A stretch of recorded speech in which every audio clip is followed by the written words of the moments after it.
चला मित्रांनो, आज तुम्हाला नेणार आहे एका विहिरीवर जी 300 वर्षांहून अधिक जुनी आहे.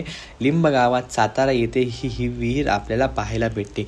मोहक कलाकृती, सुंदर महालाकृती विहिरीच्या आपल्याला मध्यभागी ह्या गोष्टी पाहायला भेटतात. तसेच महालाच्या आतमध्ये खांबावर गणपती, हनुमान, कमलपुष्पे कोरलेली आपल्याला दिसतात.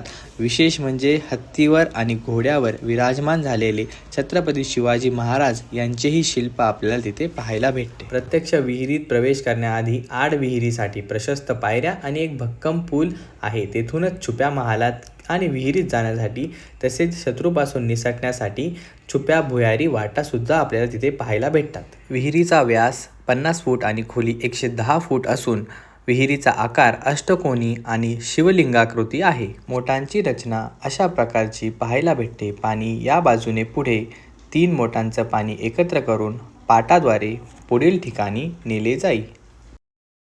चला तर मग पुन्हा भेटू अनोळखी वाटा ओळखीच्या करायला. लाईक, शेअर आणि सबस्क्राईब तिन्ही करा. धन्यवाद.